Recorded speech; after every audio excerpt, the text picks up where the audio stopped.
Hey, what's up guys, and welcome to a video where I'm going to be showing you all my in-game settings and recommend the best ones for you to use. This has been requested quite a lot, so I hope you enjoy.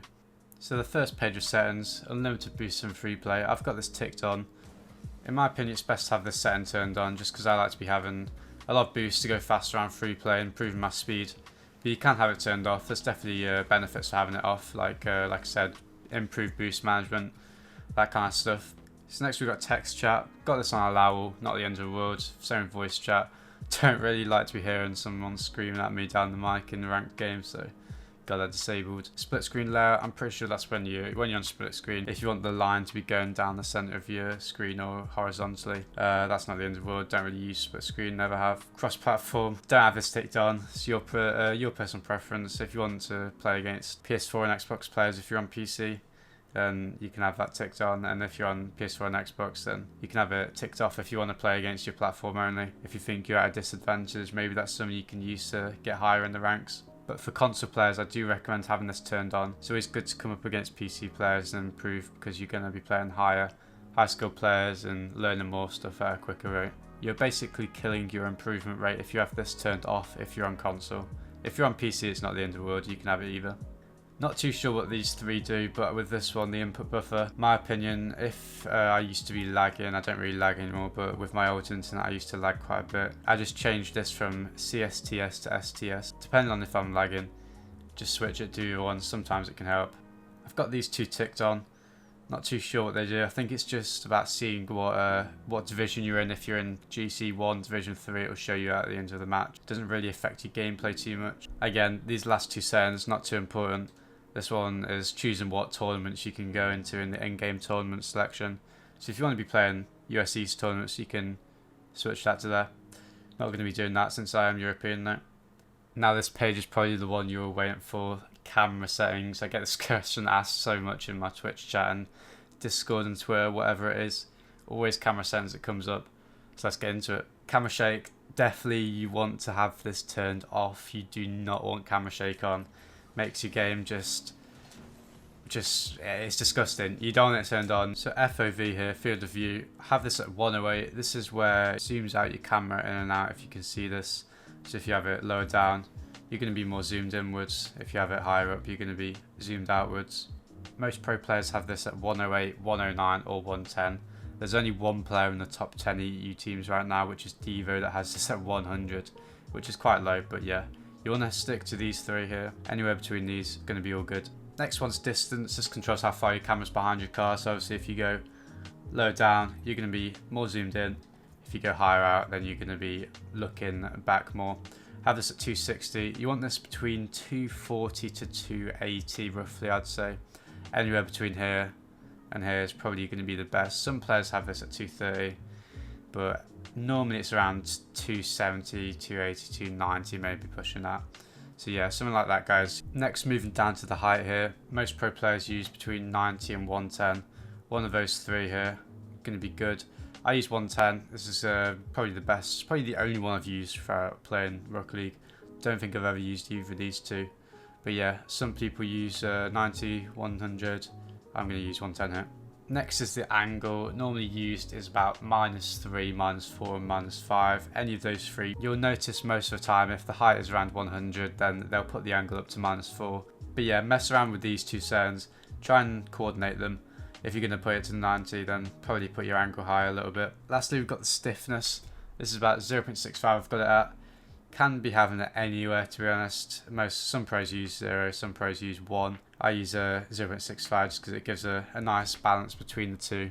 Don't want to have it going too wide when I'm supersonic. Don't want to have it going too close either. So yeah, I use 0.65, guys. Any of these is going to be good for you. Swivel speed and transition speed aren't really too important, guys, but they do make a small impact in your game. Swivel speed I've got at 1.8. This controls the speed at which your camera swivels around. You know, if you're going to have it at like 5, it's going to go really fast. If you're going to have it lower, it's going to go quite slow. I've got it at 1.8 because I can drive around the pitch. Just use this at a good speed. Not too fast. I don't want to see it like flicking really fast like that. So yeah, I recommend somewhere between 1.5 on the lower end and around 3 on the higher end. Don't want to be pushing too high on this, guys. Keep it around that. Transition speed, I've got it at 1.3. This is where if you click ball cam, it chooses how fast you snap onto the ball. I'm going to keep mine at 1.3 though, right somewhere in the middle around here. 1.3 to 1.6 maybe, pushing it a little bit there. Still quite quick. I'd go with 1.3, 1.4, 5 maybe. Invert swivel, really not sure what this does. Gonna just leave it ticked on. Pretty sure that's the default setting. Don't think I've ever messed with this one. Gonna get into the bindings now. I've got my boost on R1. Let me go to it. Here you go. Boost on R1 instead of circle. I prefer this because it just allows my fingers to be kind of more free. My thumb can focus on the left arrow, right arrow, and jump and ball cam, whilst my boost button can be focused on by my right index finger. Kind of makes me faster. I really do recommend having this on R1. Power slide on L1. This is kind of necessary, I think. You don't want to be keeping your power slide on the square. It's really not good. Not as effective as L1. You want to be moving that and trying to get used to L1. Most pro players nowadays use this. Air roll, similar to power slide. Don't really want to keep it on square. Just keep it on L1, similar to power slide. This you want to be having these on the same button because one's obviously in the ground, which is power slide, and one's in the air roll. So they're not going to get mixed up with each other. It's quite good to have them on the same button. Ball cam, triangle, same as always. You've got the arrow left here on square, arrow right on circle. You definitely get used to these guys. These are definitely useful. Learning the arrow left and right. It's going to be more and more viable as the game goes on. I've got my scoreboard on share, and that's going to be it for the controls. Everything else is just default. Accelerate on R2 and reverse on L2. Let's go into the sensitivity and dead zones here. So steering sensitivity, I've got a 1.4. This can range from anywhere between, I'd say, 1.1 and kind of 3, to be honest. I've seen some pros have really high sensitivity, but I recommend having a low end sensitivity because it allows you to move your controller stick in a more precise way. Next we have aerial. I've got this at 1.64, which is quite an unusual number, I know. I had this at 1.9ish and I kind of kept going down because I wanted to decrease my sensitivity. And I found one, I was just playing well and I've stuck to it ever since. You want to keep this at around 1.1 to probably 2 in my opinion, but some players definitely go a bit higher than that. Controller dead zone, I've got it at 0.05. Some pros might use 0.1, but you're not going to see too many go below that 0.05 range or above, to be honest. Around, I'd say 0.03 to 0.08 is probably the best. But yeah, 0.05 is a good range. I've got it stuck at that. Dodge dead zone, 0.6. This starts at 0.5. I've raised it up a bit because I used to backflip on some of my areas quite a lot. So yeah, I've put this a bit higher. Kind of anywhere between, I'd say 0.4, 0.6. Keep it in that mid-range. Even 0.5 is completely fine. It's probably the best to use, to be honest. But yeah, I've got mine 0.6. Just mess around with that. Controller vibration, got it disabled. You don't have this on. I mean, some players might, but not for me. Vibration intensity, this is going to be disabled because I've not got the controller vibration on. Ball camera mode, got this on toggle. Push to talk, got this off. Mouse sensitivity, keyboard. These are just obviously keyboards for keyboard players, and same with this one, so we don't need to mess around with any of those. Next we're moving on to our interface. I've not really messed with any of these at all, to be honest. This kind of just scales down your interface to a lower size. I've got it at 100% because it doesn't really make a difference to me. Display scale, again, this kind of makes everything come closer to the middle of your screen. It doesn't really affect me, got it at 4% again. So nameplate scale, this is probably more useful if you guys want to improve your gameplay.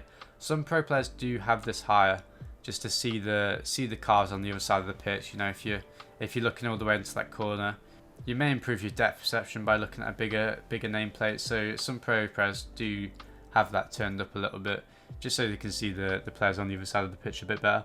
Nameplate mode, you want to have this on default. Match notifications here, I've got it on all. I think some players use kickoffs only. I know Panda does. He uses kickoffs only, so he doesn't see the countdown when it's going 10 to 1 or 30 seconds left, a minute left, stuff like that. I've got this on all though. I like to get reminders of what the time is in the game. Connection quality indicators, got this off. Colorblind mode, again, got this off. Default team colors, got these all ticked on. Don't think they're too important.